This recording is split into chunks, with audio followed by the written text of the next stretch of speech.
everyone. Yeah, I guess it's time. I hope it's not too warm for you. Thanks to BA for this talk about the battle of the circuit breaker. This is my first time at ContainerDays Hamburg. I'm Nicolas Frankel. I've been consultant for like, let's say, 17 years. And lastly, I went to the route of the developer advocate because, like, when you're a consultant, you always tell the same stuff to the different people, but they don't listen to you, and then you are super pissed off. So when you're a developer advocate, if you don't listen to me, that's fine. Everybody is happy. I've been a developer in the Java Spring ecosystem, so the demo at the end will be about a bit of Java, but don't be afraid, it won't be too complicated. And also, it's just an example. But I've always been interested for what happens afterwards. Who here is a developer? Half ops people? Half DevOps people? Half. Doesn't work like that. Okay, I work for a company called Exoscale. We are a cloud provider. Very European. We are European-based, which means that we are not subject to the Cloud Act. Who knows about the Cloud Act? A few hands. Who is using the cloud? Not that many people, or perhaps it's already like lunchtime, so you are not super awake. Be very worried about the Cloud Act. If you contract with an American company, Google, Amazon, whatever, basically the government is legally allowed to take the data out of the data center wherever it's located in the world. Can be in Germany, doesn't. So be very cautious about that if you are using the cloud. If you handle the trust of your customer, it can be very bad for you. Anyway, this talk will be about the circuit breaker, so the agenda, which will probably be packed. I have a lengthy introduction about like microservice architecture because I like to use the right semantics so we understand each other. Then I will like show you the problem, but probably you know about it. Then I will introduce a circuit breaker pattern and see how it can be solved with Istio and how it can be solved with Hystrix or Resilience 4G. So I will let you decide afterwards. And then I will, if we have some time, I will show you a demo. So this is microservice definition by Martin Fowler. This is not me. This is someone who is smart, who is famous, who is recognized for his understanding of stuff. So now I'm asking you, who among you are doing a microservice architecture? Okay, third of the room. And in general, a lot of people want to go microservices. But you know, it's like a jar of stuff. Some find you do a bit of cargo culting, so you take the stuff that you want, you pick and choose, but in the end, it's not really what you wanted to have in the first place. So, for example, I believe that this is very rarely done. The best is when you have a microservice built around like a business capability that I believe it's, well, more or less easy to do it. But I believe that most of your companies still are doing projects and not products. So projects means that you have a start date, you have an end date, and you have a budget. And when money runs out, guess what? You must beg for more money or stop the project. And again, it's not my definition. So if you are using really projects, which I believe is still the way to go in most legacy organizations, you are not doing microservices, which is fine. You just need to be aware of that. And also, we are technical people. I believe that everybody here is technical, again, like DevOps or DevOps. There are not many like thought leaders here. And we all are thinking that microservices are a technical solution to a technical problem. And we try to start microservices from a technical point of view. I completely refuse that. I disagree with that approach. It doesn't work. It will never work. You only do microservices for one reason. And this reason is you have too many developers working on the same code base. And too many is really a lot. Like if you have 100 developers, that's fine. If you are creating microservices because it's hype, you have 20 developers, it doesn't solve a lot, and it costs a lot, actually. And the problem is that most organizations, they don't approach the problem like that. You might know about Conways Law, which is like very popular in the microservices architecture world. And Conways stated this law that actually how your organization, how your company is organized will have an impact on your architecture, right? And in this picture, I'm not the important guy. This is actually Conway. This is the guy. I met him. I was super happy. And his Twitter handle is Conways Law. That's super cool. I would like to have my Twitter handle like that, but I'm not smart enough to state a law. Anyway, and if you are doing microservices, you say, okay, but we will reverse Conway's law. So basically, we will create those like two pizza teams, and we will have the architecture that we want, and then we can create the company structure that we want. And now I ask again, how many of you who are doing microservices really do have this kind of organization? This is from Netflix. This is how they're organized. They create those two pizza teams, well, 2 or 3 depending on if you're in Germany or in Italy. But basically, you pick the right people from every team to create your autonomous team, your autonomous microservice team. This is normally how you should do microservices. And I bet that most of you are still using this company structure. Well, not because you choose to, obviously, but because it is how it is. And who sits at the top of each silo?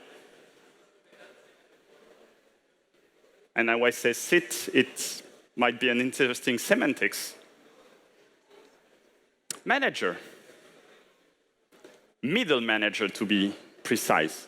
And those guys, if you switch to this kind of organization, where are they?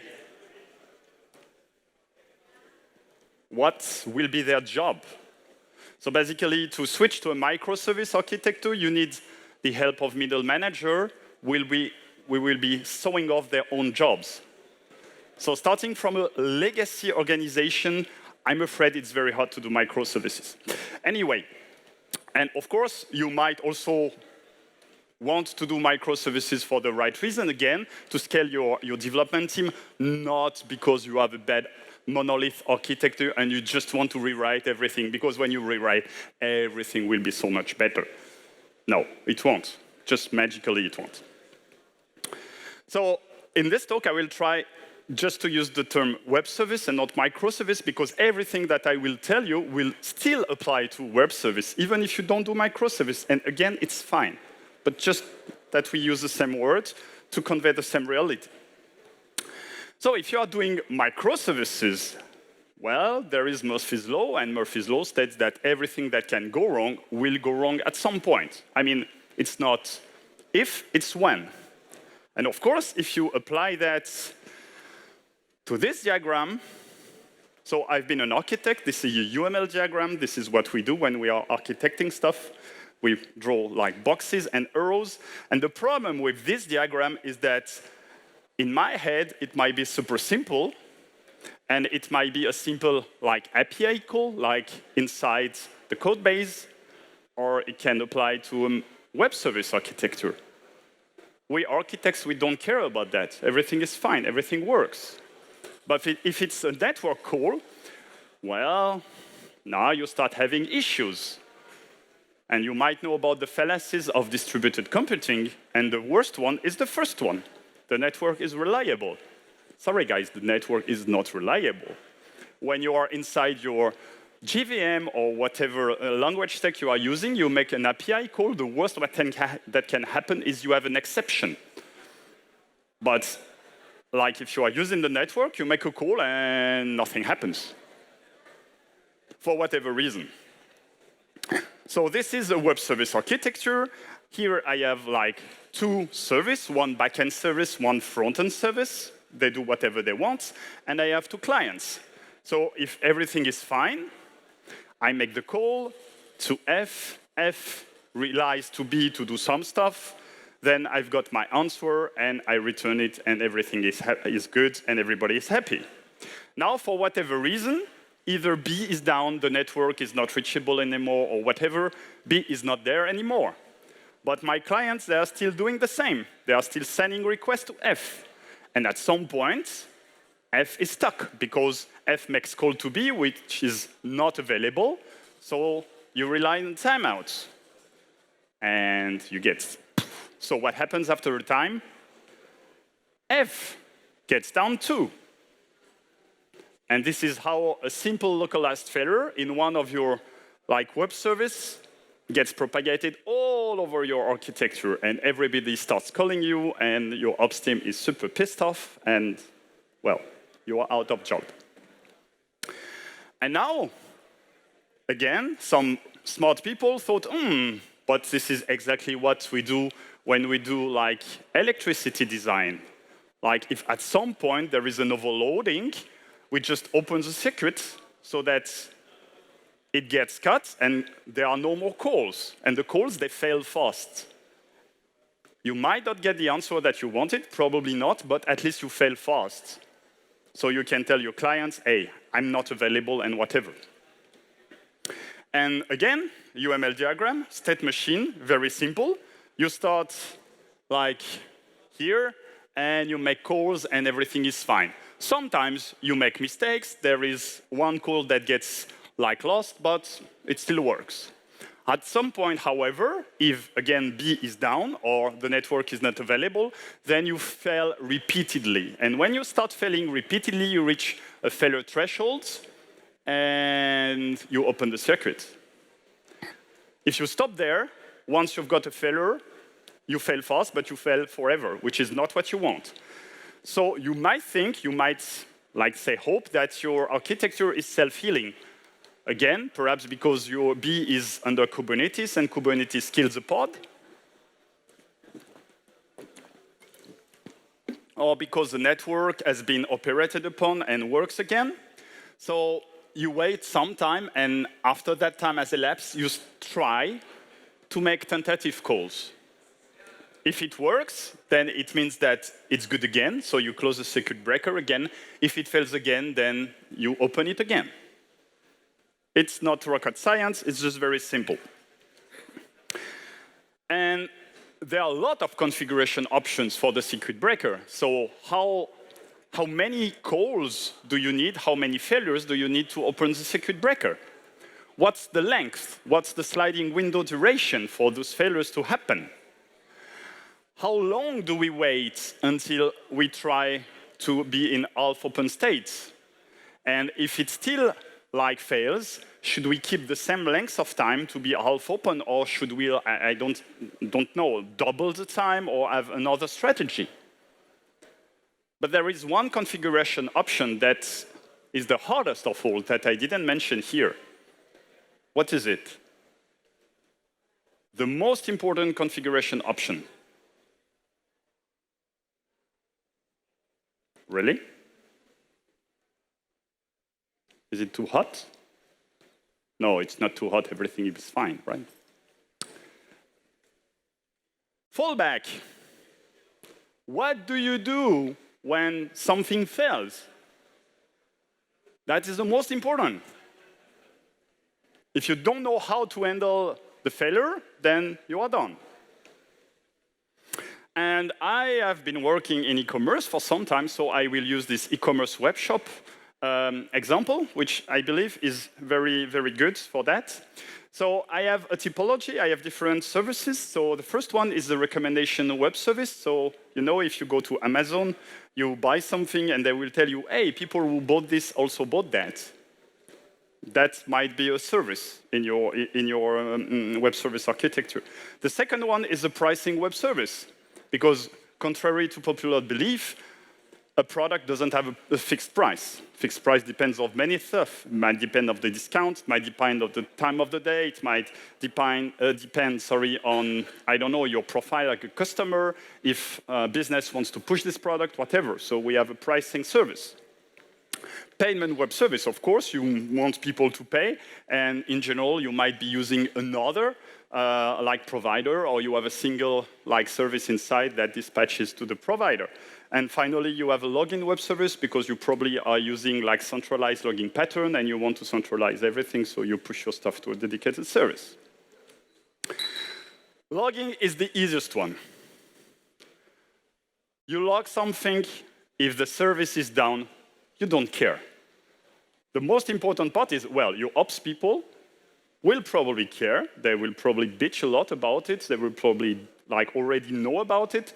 But you, for your use case, for your business people, that's not important. So you can still continue to do business as usual. So you fire and forget, and it's fine. Recommendation engine might be a bit harder because actually you want to upsell. You want people to buy more than they wanted to buy in the first place. And so there are multiple choices for that. One of the choice could be, okay, then we don't show nothing. It is very easy to do. You don't care, you receive a failure, you don't show anything. Or you might have a static set of products that are hard-coded because those are like very, very popular products, they never change. Or you might have another service that gets updated less often, but they are more reliable, or you can check in the database, or whatever. So what should we do? What is the route we should use? I feel like I'm in the Nordics, no interaction with the audience. Too shy. No ID. The answer is always, it depends. It depends. It depends on what the business people want. Your role is not to say, hey, we should do that. Your role is just to propose those options that I mentioned and have like a pro and con and cost and whatever. And then you let the business people choose. Pricing. Well, pricing is it starts getting harder because actually it's hard not to return anything. Remember, people want to sell, always sell, always sell. That's the motto of e-commerce. And in that case, you want to sell even at a wrong price. So of course, you cannot just sell it for free, because then it won't be selling. But in general, you want to sell at a whatever cost. So some of the options that I mentioned might be good. Perhaps you can have a cache. So the last time you got the price for this product, you just cache it. And if you ask for the price, I don't get any response at this time, well, you just return the outdated price. It's not fun, it's not good, it's not perfect, but at least you sell. Or you have, I don't know, another web service that is refreshed less often or whatever. Again, it depends. Well, payment, it's hard because it's hard to cache the payments. But you could, let's say, probably you won't say, oh, sorry, we are done, we cannot accept your payment right now. But what could work in some countries is you just like send the good anyway and send an invoice at the same time by mail. Like, I know it's pretty popular in Switzerland, for example. It won't work in France because nobody would be as crazy as to pay because they already have the goods. But in Switzerland, it works. Probably in Germany, it would work too. So it depends on the country. You must know your market. Or you could like have a fallback saying, hey, sorry, dear customer, we cannot process your payment at this time, but here, we send you a mail, and you can pay by a credit card when our pricing engine is back again, something like that. I mean, you can have multiple fallback, but you must think about them every time. And basically, there are two options. There are two typologies in what I've mentioned. The one option is you are black box. You don't care what happens, there is a fallback, you just return whatever code and you do nothing. Or you must return a fallback. And in that case, you cannot do it from a black box point of view. You must do it in a white box point of view, which means that you must be inside your application, which means it must be done through a library. And that is very, very important. That is, if you remember something from this talk, it should be that. It's not because you have on one side Istio that says it's a circuit breaker, and you have libraries that say they are circuit breaking, that it's the same. On one hand, you can handle it as an afterthought. like you do it in a black box way, logging, okay, it fails, we fail fast, that's fine. And then you have like the payment or the pricing strategy, and then you must like plan it in advance. So you cannot just say, oh, we forgot about that, let's deploy anyway. And for the black box stuff, you have this service mesh, and right now, like Istio is like very, very popular, but basically, service meshes are like a lot of services that you can remove from every one of your service and just put somewhere in your Kubernetes cluster or whatever you are using. And among them is Istio, and it's open source, and it's based on the Envoy proxy, and basically it uses the sidecar patterns, meaning that you don't need to think about it. Once you have like deployed Istio, every time you deploy a pod, then it will deploy this Envoy proxy as a pod next to yours, and it will intercept like every call that you make. So basically, if you are service A and you want to talk to service B, like the Envoy proxy will like intercept every call and like proxy it to the pod to service B, and then only you will reach service B. So you can do stuff here, you can do stuff here, you can do stuff everywhere. It's just like it knows about the network, it knows about the topology. And the configuration is like pretty easy. Be easy, but remember, it's just an alpha version. So basically here it's alpha 3, but in alpha 2 it was called circuit breaker. Now it's called traffic policy, so be very wary about that. It changes a lot of time, and I shouldn't fall. So the configuration options are like the number of consecutive errors. That's what I told you before. When you are circuit breaking, you want to know how many calls should fail before you open the circuits. How long you should check, what's the sliding window time, how long the circuit breaker should be open before you try to close it again. And also because you know about the cluster topology, if you have many nodes and you have a cluster of them, how many nodes should you eject? Because one of the best thought about that is perhaps it's better to keep some of them that are bad than just remove everything and have nothing at all. So that's what you can do when you are using Istio, because you know about the network. And the problem of Istio is basically there is no fallback. So you just have your happy HTTP return code, and you must handle that anyway. And now, you have a choice. So you must be interactive this time. I'm sorry, there is no choice, because it's a talk in which you are the hero. I can talk about Hystrix, which was the most widespread library before in the Java world, but right now the development has been stopped in favor of of Resilience4G. Or I can talk about Resilience4G, which is the new stuff, but it's much less widespread. And now you choose. Who wants that I talk about Hystrix? 1, 2 hands, 3 hands. Resilience4J? Okay, so it will be Resilience4J.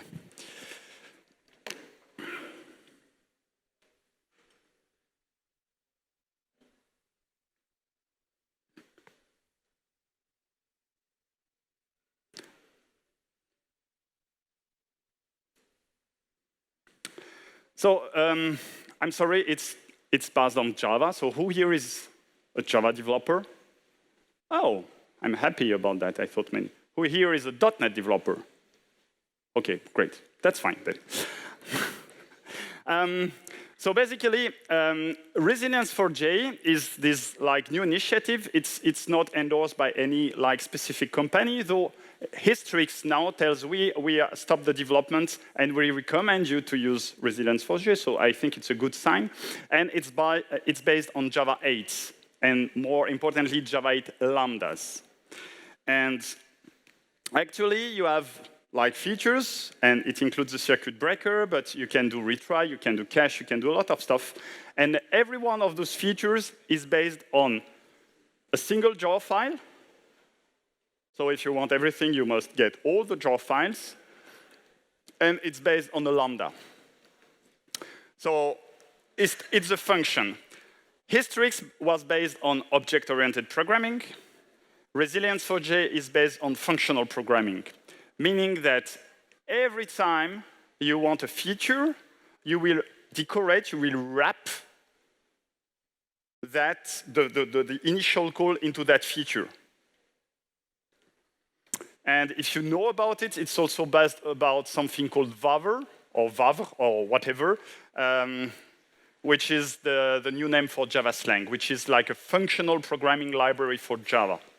Yes, if you are doing Scala or Kotlin or whatever, we also have functional programming in Java. Perhaps not as good, but a bit anyway. And the problem is, if you want to use Resilience4j, you need to be quite familiar with functional programming, or at least be willing to learn about it. And, well, it's the reverse problem of Istio, is basically you have no big picture about the network. You are inside your application. You just like call an endpoint. You don't know how many nodes or if it's the cluster or anything. And now it's time for a demo.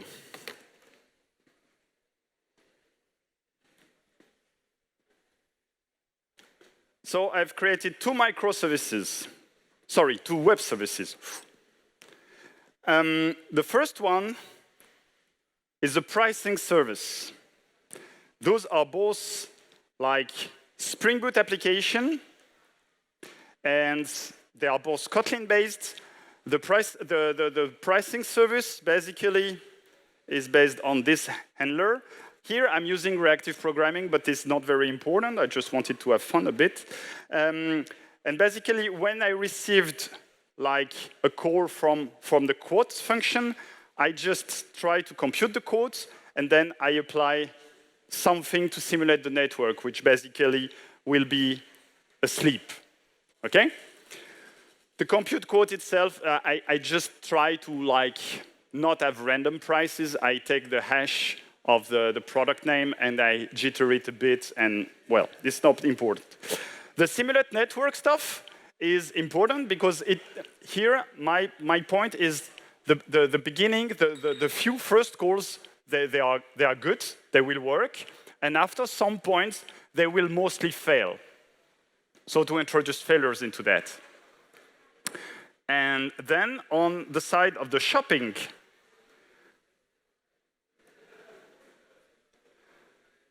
so here, I will make a call, and the call is just like, if you know Spring and Spring Boot, is just using the template to make a REST call. So it's just a way to create REST calls without a lot of ceremony. The heart of the matter is I will go to the quote URL to get a double from the product ID. And if it works, I will also cache it in a very stupid in-memory cache. It's not for production use. It's convenient. And so out of that, I create a supplier to make an async call.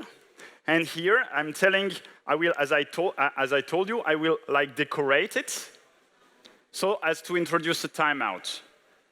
So my first decoration, my first wrapping, my first function is to say, if it's above a time limit, which I don't remember it is, like, just stop it, because it's too long. So try to fail fast. And when that timeout happens, it will throw an exception. And the circuit breaker, what it will do is basically, when it receives an exception, it will get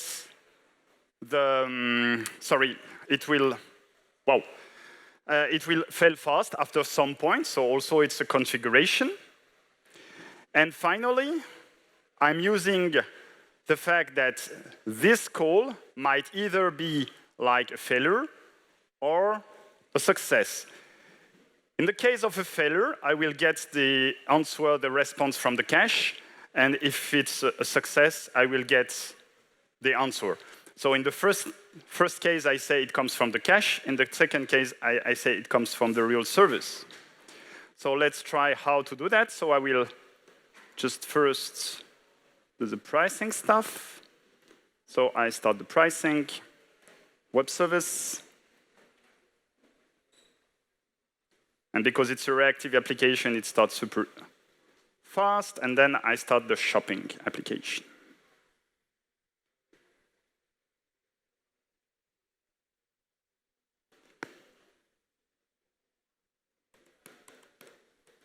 And I forgot to prepare that, so it's called circuit breaker. Oh, it's here.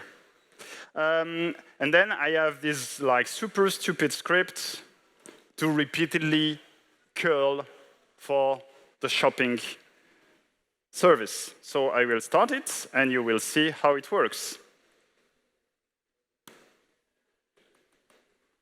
So here, it's very fast, of course, it's on my machine. Everything, the first 10 calls will be like going from the service, and they are very fast. And now, after the 10th call, because I configure it after 10th call, it will break. You see, it takes a long time, but it still gets from the cache, because the circuit breaker is still not warm, it's still not open. But now, as you can see, the circuit breaker has been opened, so I got the response very fast.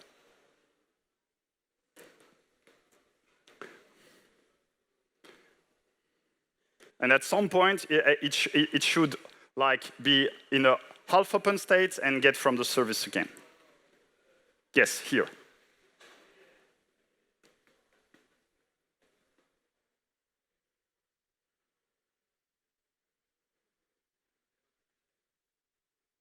Okay, this is the end.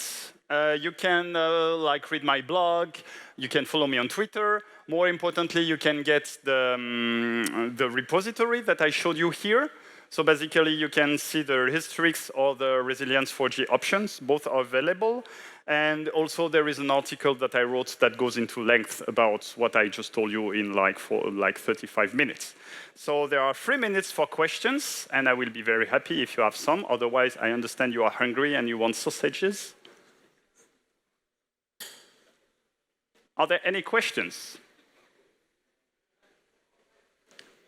Yes, there are questions.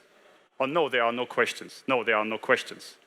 Okay, so thank you very much. I will be there until the end of the day. If you were too shy to ask me in front of everybody, you can still come to me. Have a good day. Enjoy the rest of the conference.